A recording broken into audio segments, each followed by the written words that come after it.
بسم الله الرحمن الرحيم الحمد لله رب العالمين والصلاة والسلام على هذا الأمين سيدنا ومولانا محمد وعلى آله وصحابته أجمعين ورضي الله عن برزاق المختوم الغيب تاج العارفين وإمام الأولياء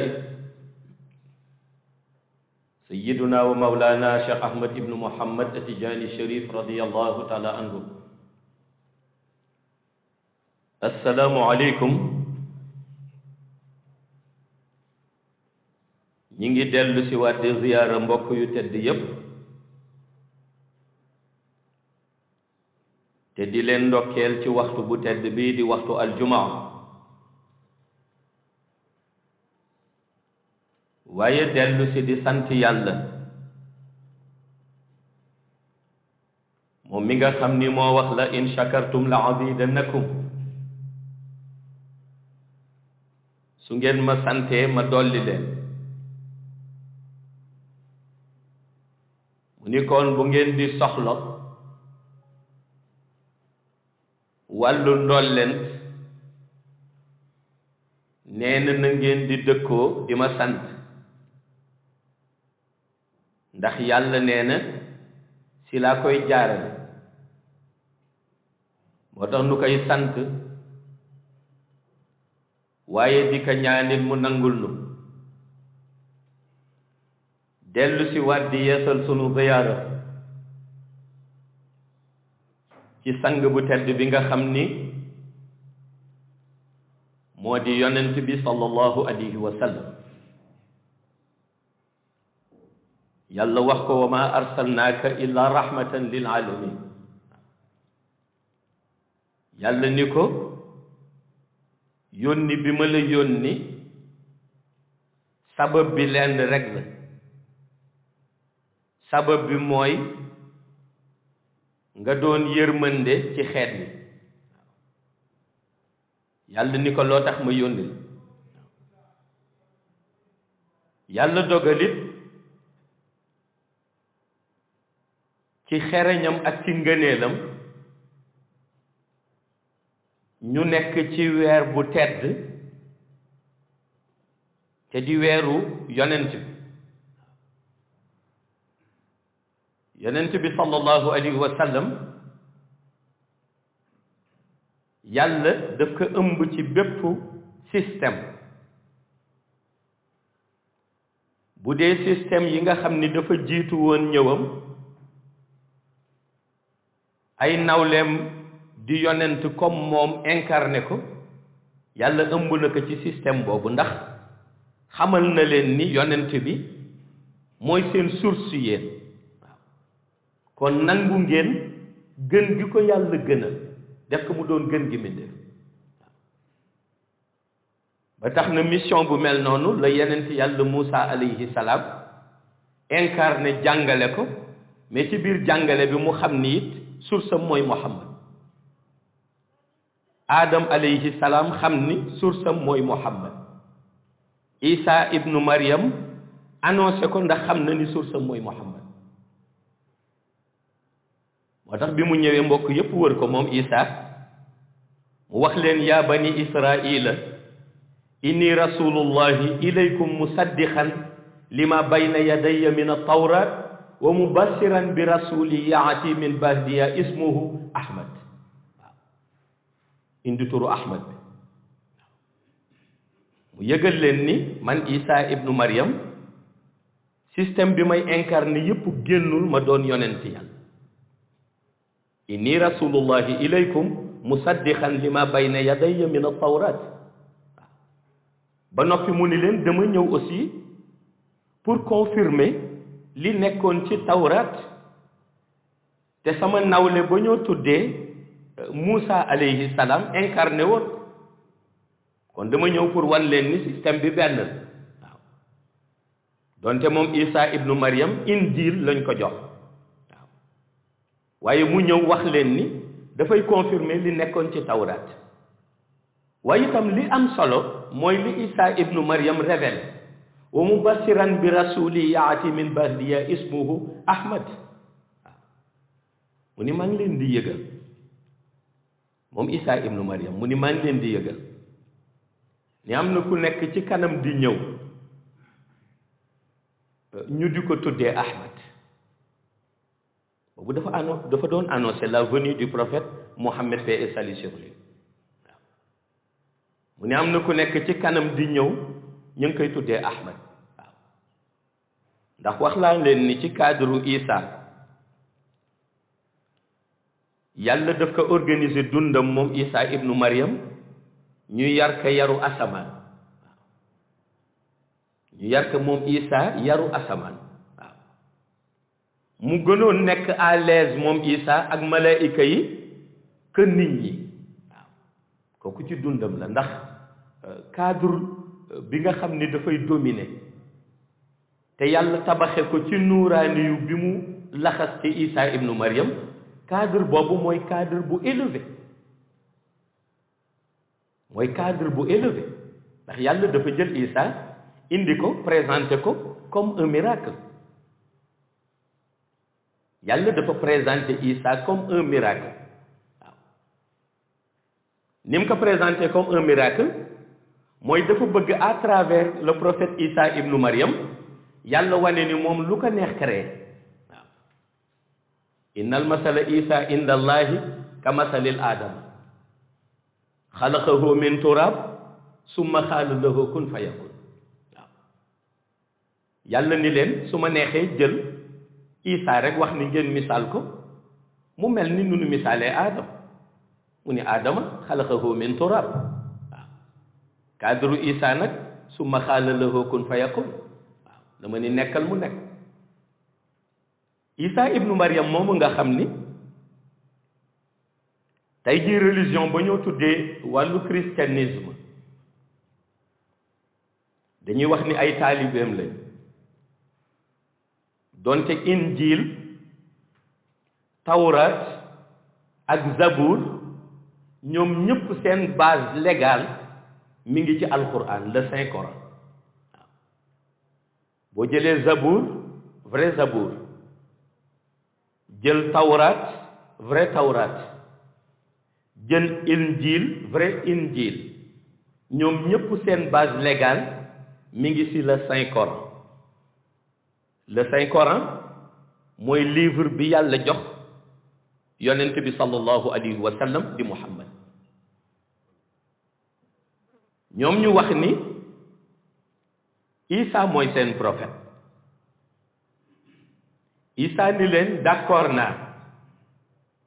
waaye li ma leen di annoncer mooy la venue du prophète Muhammad le prophète Ahmad wa mubashiran bi rasuli yaati min ba'diya ismuhu Ahmad maa ngi leen di yëgal ni am na beneen yonent buy ñëw ñu laaj ko mu ni turam Ahmad la waaw lu tax Isa utiliser terme Ahmad parce que Isa cadre bi mu doon waxe ci moment boobu mooy cadre bi mu miine yonent bi ca asamaan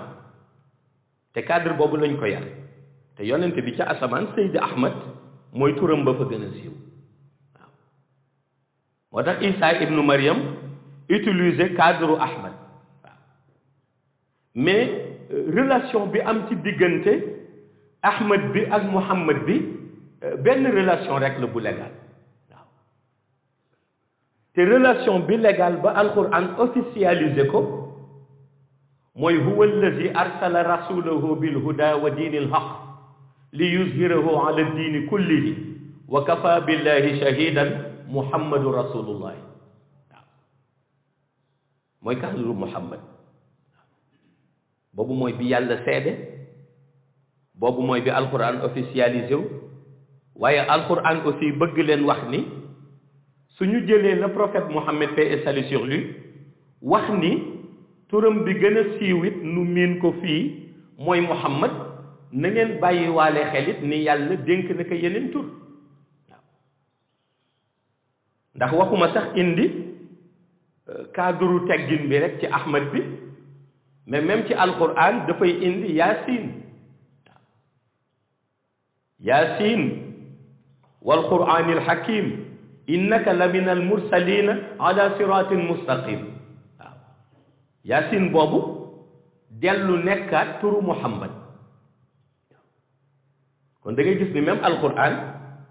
yamul rek ci wax leen ni Muhammad rek la tudd amul beneen tur indi na Isa ibnu Maryam mu annoncé la venue du prophète Ahmed. Le prophète Ahmed, c'est le prophète Mohammed, paix et salut sur lui. Mais aussi même surat Yasin indiwaat turu yonent bi ndax Yasin la indi muy ay code yi nga xam ni yàlla moo koy révélé ci zaman bu mu ko neexe ak ci ku muy dénk science boobu waaw li alquran indi ci ay code kenn xamul na mu toll soo demee ci Haamim dafay indi code soo demee ci Asin Qaaf dafay indi code soo demee ci Alif Lam Mim dafay indi code waaw parce que benn bu nekk yàlla mooy xool ban système spirituel la ruuxu doomu aadama yi koy dégg laaj mu dugal leen ci biir te ci système spirituel yi am na yoo xam ni junj rek la laajul leeral waaw moo tax nga daan dégg mag ñi ko miin di hakim yi léeg-léeg nu wax ni alif lam mim nga dégg ñu ni wallahu a'lam waaw wax ni yàlla moo xam waaw waaye fekk na it heure bu système bi duggee yàlla dina joxañ ñi nga xam ni ñoom la ko seqal pour ñu déglu li système bi mën liggéey seen rox moo tax bu ngeen déggee code yi ci alquran yëpp bu ci nekk da ngay gis ne day am suivi même bu la yàlla waxul code ba lam ca jublu ndax xëy na c'est quelques élus muy ay nitam la koy annoncé wala la koy révélé mais yàlla dina la indil suivi code bi boo demee ca sóoratul baqara nga gis mu wax ni alif lam mim foofu la yam ak yow waaye mu indi suivi zalika alkitaabu laa rayba fihi hudan lil muttaqin waaw nga xam ni kon ndeke code bi mu indi moom borom bi code bi am na suivi waaye su ko defee it li yonent bi sallallahu alayhi wa sallam di la prophète Mohammed incarné ba yàlla dogal juddoom nekk juddu boo xam ni juddu bu rëy la ndax yonent bi juddoom tuutiwul waaw li tax juddoom rëy mooy bare na yoo xam ni yàlla jeexal na ko bi ko yàlla di jeexal mënoon na ko jeexal même avant l'existence du prophète Mohammed mais yàlla dafa préféré bàyyi ba yonent bi juddu yàlla soogay jeexal yooyu te pourtant bari na yu xew fekk yonent bi ganegul àdduna gis nga bi ñuy wax dañuy toj kaaba gi nga xam ni yàlla nee na néegam la ci ili ilaafi qurayshin ilaafihim rihlata shitaa'i wa shayb falyabudu rabba hadha al bayt waaw yàlla nee na moom mooy borom néeg ba muy kaaba gi mais gis nga bi Abraham demee ak ay éléphant am yëpp wax ni daf koy toj mais boobu fekk na yonent bi ganegul àdduna te yonent bi ñëpp xam nañ ni moom mooy protecteur su fekkee am na la noo tuddee lieu saint de l'islam mooy protecteur parce que mënoo ëmb benn lieu saint de l'islam wala benn place sacrée ci islam te du ni place boobu dañ ko associé ak turu Muhammad te nit créé na fi danger bu kenn xamul ba ni day dem màbbal kaaba ga fekk yonent bi ganegul àdduna waaye fekk na yàlla di surveiller trace am moom waaw yàlla di ko préparer le terrain waaw moo tax bi yonent bi ganee àdduna ba mu dem ba révélation bi ñëw di alquran yàlla dafa kontaan ci nettali ko histoire bi waaw yàlla def ci kontaan pour nettali ko histoire bi dafa xëy rek ni ko alam tara kayfa faala rabbuka bi ashaabil fiil alam yaj'al kaydahum fi tadlilin waaw wa arsala alayhim tayran ababila tarmihim bi hijaratin min sijilin fa ja'alahum kaasfin makulin alam tara kayfa faala rabbuka bi ashaabil fiil mooy ndax duma la nettali waaw ki ñu koy nettali fekkewu ko woon alam tara kayfa faala rabbuka bi ashaabil fiil ndax duma la nettali na sa borom doxale woon ak ña nga xam ni ñoom ñooy borom ñay ya borom éléphant ya ashaabul fiil armée ñay ya ñu leen yore woon yàlla ni ndax duma la nettali Muhammad day nettali pourtant moo tax mu xëy rek mel ni kuy waxtaan ak xaritam ci lu passé loo xam ni fekk na xarit bi juddoogul woon mu ni ko ndax duma la nettali li fi xewoon ca année yële passé alam tara kayfa faala rabbuka bi ashaabil fiil alam yaj'al kaydahum fi tadlil yàlla ni li nu foogoon ni muus la mujj naa changé muus ba mujj maanaam def ko ci situation wu koo xam ni dafa doon muus lu ba ma piégé ko ci muusam waaw parce que yàlla dafa ni waa ashabul fiil dañu defoon seen ruse moo doon dem détruire Kaaba ga pour dootul amati benn lieu sacré boo xam ni tey jii boo ñëwee nit ñi dinañu mën def tawaaf di wër lieu sacré boobu yonente bi mel ni daf ko demandé ni ko waaw noo mujjeeg ñoom yàlla ni dama leen yabalal ay picc yàlla mu bind gaynde ñëpp xam nañ ni da ngay dégg ñu ni gaynde c'est le roi de la brousse yàlla mënoon na ko yabal yàlla mu bind éléphant ñëpp xam nañu éléphant ni mu réyee waaw waaye yàlla kat ni picc laa leen yabalal yàlla nee na dama jël ay picc rek yabal leen te xoolu ñun ñenn ñi ni ñu xeebee picc yàlla ni pourtant ñoom laa yabal mais picc yi yàlla ni dama leen joxoon ay doj ñu yore ay doju ban waaw doju ban yi lañ leen doon sànni kon picc yi yore wu ñu woon arme à feu ay doju ban la ñu yore woon tarmihim bi hijaratin min sijilin fa ja'aluhum kaasfin makulin yonte bi mel ni ku ko laaj ni ko léegi nan la nu mujje yàlla ni xam nga ñax mu wow munu dëbb ba mu nekk poudre noonu la nu mujje mooy dama leen mujj dëbbate ak picc yi di leen sànni doj ñu di leen dëbbate ba ñu mujj mel ni ñax moo xam ni dafa wowoon ñu dëbb ko ba ñax ba mujj nooy ba nekk poudre fa ja'aluhum ka'asfin ma'kulin waaw te boobu c'était avant la venue du prophète Mohammed paix et salut sur lui moo tax nag bi yonent bi juddoo moom juddoom nekkoon miracle boo xam ni bépp xërëm bu doon existe ak bépp xërëm bu amoon benn ancienneté boo xam ni ñëpp bàyyi woon nañ ci xel mu mel ni safara sa daan tàkk nga xam ni yàlla daf ci defoon miracle safara si du fay ndekete miracle la boo xam ni yàlla daf leen ko jayee ñu wër safara sa ba dem ba jàppe safara sa yàlla ba jàpp ni safara si dootul fayati ñu xëy rek guddi ga safara sa fay ñuy demandé ndeke le meilleur des êtres créés moo judd ci guddi googu mu di yonent bi moo tax bi ñuy laaj yaayam ni ko ndax mënoon na décrire bi yonent bi juddoo ni meloon misaal bi mu joxe ñu mën ko dégg ci suñu jamono ji mooy dafa amoon l'impression ni nun la noo tuddee benn lampe projecteur moom la noo teg ci kanamam lampe bi jàkkaarloog ba parce que même yaayam moom yonent bi sallallahu alayhi wa sallam di sayyidatuna Amina nee na bi yonent bi juddoo moom même vue am muy gisam sax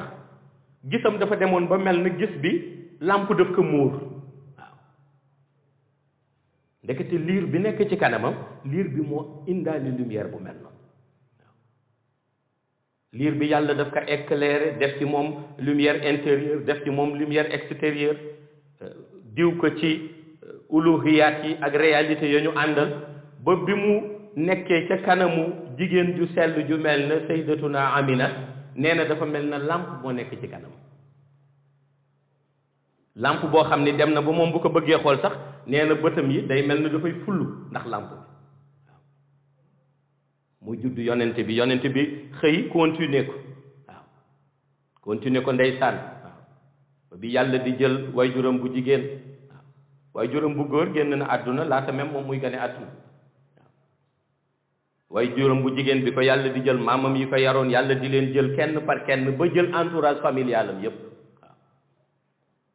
ñi doon demandé di jaaxle tey bu daloon nit mën nañ ko tuddee malédiction te fekk foofu boobu dal na nit nekk bénédiction waaw su fekkonte ni nit ki waajuram daf ko ëmb waajuram bu jigéen baayam génn àdduna yàggul tuuti yaayam génn àdduna maam ya ko doon yar di génn àdduna ba entourage familial ba jeex te nijaay yeeg yëpp mën nañ ko tuddee malédiction te pourtant yàlla lu mel noonu def na ko ci yonente bi te ndekete bénédiction la moo tax mu ni fa innama al usri yusran innama al usri yusran waaw à côté de la difficulté se trouve la facilité à côté de la facilité se trouve la difficulté moo tax mag ñi ni buñ la nee yoon bi dafa am dëkk waaye yoon bu yéex la te metti yoon bi nag moo gën a gaaw climatiseur yi ko wër nee nañ jaaral ci bu am dëkk bi parce que boobu mooy jëm ci facilité bee ngay jaar ci facilité bi nee nañ ci difficulté la lay yóbbu waaw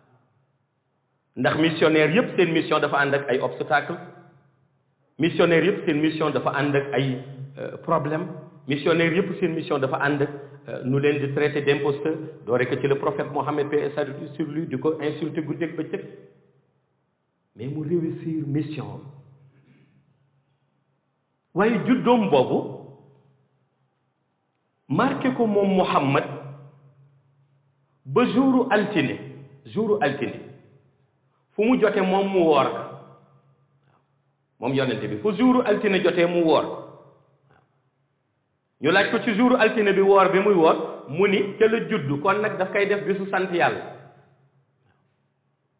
daf koy def bisu sant yàlla moo tax ñu ni tey suñu indee cadre célébrer la naissance du prophète Mohammed paix et salut sur lui loolu dafay dugg ci cadre bi yàlla wax ni yaa ayyuhal lazina amanu sallu alayhi wa sallimu taslima waaw maanaam day dugg ci cadre salaat boo xam ne nit daf koy utiliser dellu jëme ko ci kan mais jëme ko ci Muhammad waaw ci la célébration prophète Mohammed paix et salut sur lui sa naissance di dugg mais du dugg ci cadre ñi des a dégg xam-xam ak des a dégg alquran nga xam ne rek ñoom dañuy dégg cadre bidaa te duñu comprendre dëgg-dëgg sensu bidaa dëgg lan la waaw dañu comprendre ni sensu bidaa bi dëgg-dëgg lan la parce que su fekkee da nga limité sensu bidaa ci ni mooy lépp loo xam ne rek ci ginnaaw yonent bi la amewul ci kanamam kon yow même di nga jël bind alquran di nga jël même alquran dajale bi baqara ba naasi di nga jël même maas yi nu maas alquran dugal ko ci bidda loolu ci ginnaaw yonent bi la du ci kanamam ci ginnaaw yonent bi la alquran ci ginnaaw yonent bi sallallahu alayhi wa sallam la ñu ko rassemblé ca la ñu ko jël sóoratul baqara ba sóoratul naas loolu yëpp ci ginnaaw yonent bi la waaw ci ginnaaw yonent bi la ñu maas alquran waaw ca lañ ko rassemblé ca lañ ko maas ca la ñu ko jël ci sóorat baqara ba naas def ko nii ñuy jànge kaamil mais nii ñu jàngi kaamil bi du nii la alquran wàccewul alquran ñëpp dégg nañu iqra lu sa jàng gàtt dégg nga iqra ni bi jibril alayhi salaam di ñëw ci la moo ira di feeñu la prophète Mohammed paix et salut sur lui mooy baat yëm ko njëkkoon a wax moo tax célébrer la naissance du prophète Mohammed paix et salut sur lui mi ngi dellu ci sens bi ak contenu célébration mais ki jàng salaatu ala nabi ci guddi yonent bi jàngale qualité ak jukko yonent bi sallallahu alayhi wa sallam mais loolu ci ngëneel lay def waaw léegi nag ki ko yóbbu ci cadre folklore yóbbu ko ci cadre leneen kooku même da ngay fekk maanaam lu sacré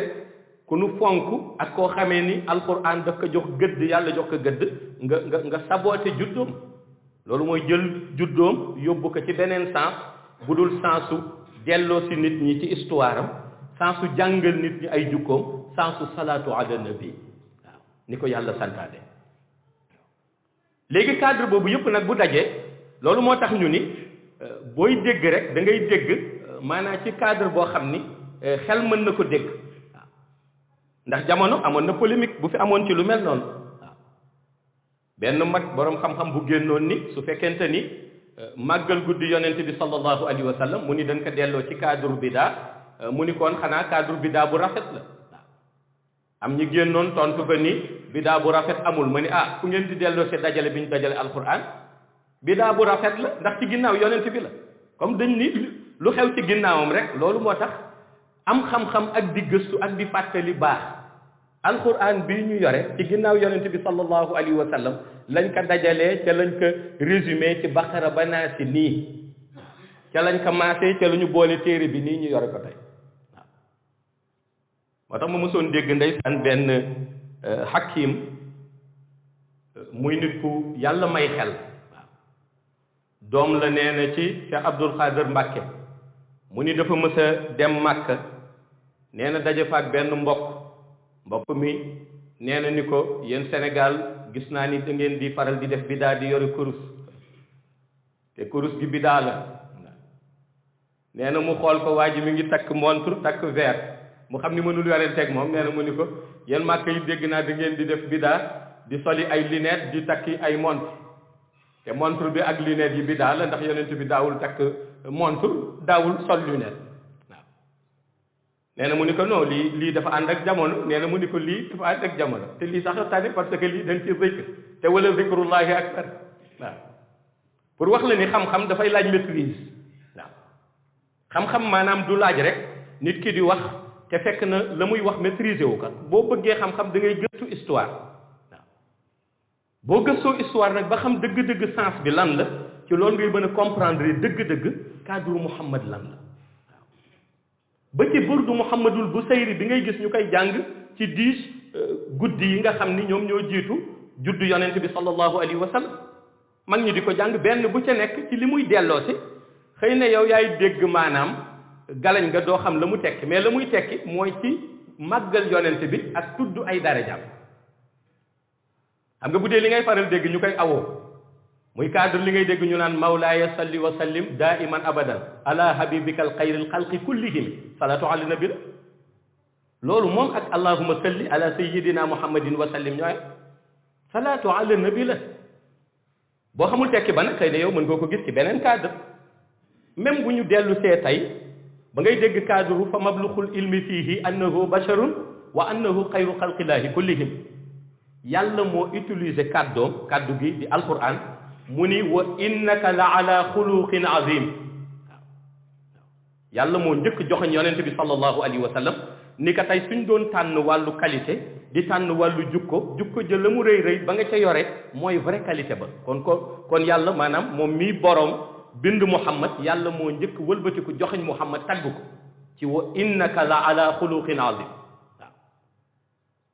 joxoñ boobu yàlla joxoñ ka nag léegi képp koo xam ni da ngay tàggati Muhammad ci biir cadre boobu ngay dellu suivi boobu ngay am mais ci système boobu ngay ànd waaw léegi nag système boobu yëpp day dellu ci wàllu reconnaissance envers le prophète Mohammed paix et salut sur lui waaw